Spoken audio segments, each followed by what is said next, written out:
Hey guys, it's TC here again with the M22 review for you. I do have to apologise guys, unfortunately due to a mistake with the previous video upload, it didn't fully capture the entire screen. I'm really sorry for that. What I will say is that in terms of the M22 Locust giveaway, you don't have to worry. I have made a note of who those people were, and you are still included in the giveaway. The details will be the same for this video though, so this is a replacement video. Again, I'm really sorry guys, I do apologise. I don't really understand why why it cut off half the screen from here. I'll try to understand why, so I can improve that for you in the future. The M22 Locust is an airborne tank designed for the airborne assault in World War II. The restriction was it had to be less than 8 tons, and at 7.1 in my configuration, or 7.5 normally, it did achieve just that. It was asked to mount a 37mm cannon, which was hoped to have enough penetration power for some of the German vehicles they would encounter, but also be able to provide enough fire support for the troops it was landing with. It's a great little crew trainer at tier 3, because obviously you get 50% extra crew XP for every time you play this vehicle. So as you can see, I've got my T71 crew in this currently, and I'm just coming up to 3/4 of the way through the 3rd skill. I'll probably drop that for BIA and retrain these skills again. We'll see what I feel like when I've finished these crew skills and how it benefits the tank. Equipment-wise, we have the ventilation, we have the enhanced gun lane drive, and we have the optics. Overall, that gives me a really nice view range of 380 meters. This tank does get preferential matchmaking, so you will see tier 5s. Because you're going to see tier 5s in this vehicle, what you've got to bear in mind is you will have to perform the scout role. So you need to balance your setup as much as possible for having fun derping about at tier 3 and performing the serious proper scout role at tier 5. That being said, I think I've got that set up quite happy. Full camo crew, paint, optics, vents, and a lane drive means that it can engage where I need to, but I can stand off, and I should still have enough view range even at tier 5 to spot people and remain unspotted myself. Binoculars are a good option as well, because they'll give you 25% extra view range instead of just 10%. I prefer optics because they're active all the time, and this kind of little vehicle with so little armour, you are very much relying on your speed, your manoeuvrability, and your ability to get out of places. Which, if you've got binoculars, you've got to stop, you've got to wait for them to activate, and then you can move on. That stopping and waiting is time that you could be being aimed at and shot. So it's my own reasoning. Ammunition, I've split 50-50 between AP and APCR. Reason being, APCR gives me enough penetration that should I meet tier 5s, I can penetrate the majority of them and engage them safely should I require to do so. Plain and simple. Still running the small medkit, small repair kit, and the manual fire extinguisher. I am thinking I'm going to change that in the near future to the big premium consumables. Reasons, as we've gone through before many times in my video, for the bonuses that you get, the quicker repair speed, the more resilient crew, and the quicker response for fire extinguishers. With so little hit points, to be fair, I might drop it and run Coca-Cola or fuel, have a proper little pimp tank, just have a lot of fun in it. I've yet to decide.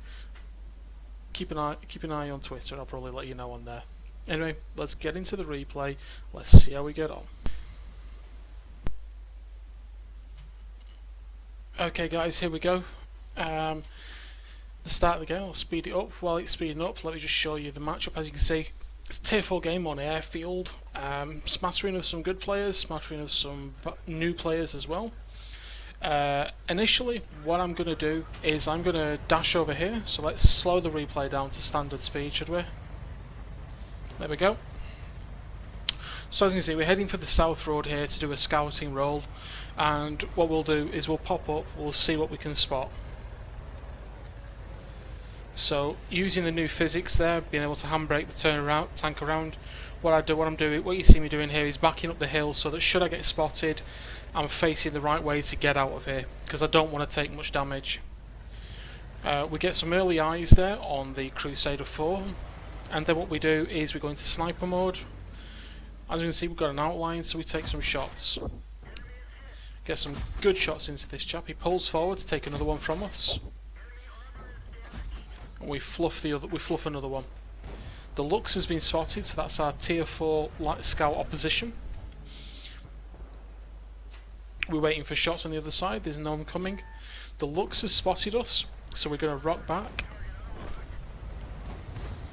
Lux is being ripped apart there by our team. He's now on only 4 hit points. We've got some shots on the Coventer, pop in and take them, but we bounce.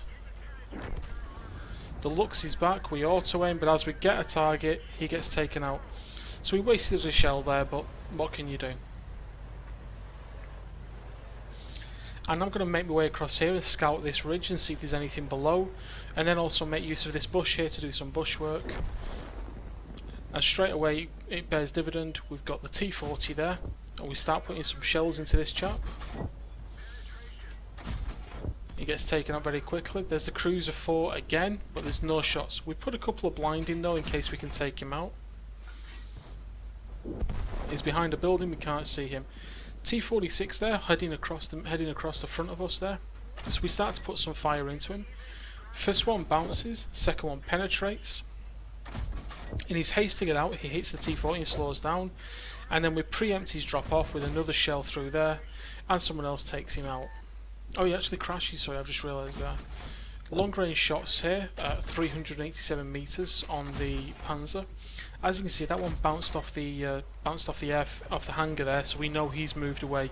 But we got at least 2 good shells into that guy. I'm making my way forward now to use this bush over here and see if I can get some eyes onto the ridge for our team. It's just out of my view range, but I'm still going to see if I can get any shots anywhere from here. Then what I'm doing is I'm going to have a look and I'm working out how safe it is to get down. I'm going to head down the cliff, gentle bit of brakes, and then we're going to use the speed and mobility of this little beast to get around behind these guys. As you can see, they've all turned around facing our T40 and A20 over on that flank there. Our T40 gets taken out by their T56 GMC, and now we're going to engage the Locust. So here we are, we're in sniper mode, we're waiting for the shell. We get a shot through the turret, his return shell misses and bounces, and we take him out. So that's the Locust on the opposition dealt with.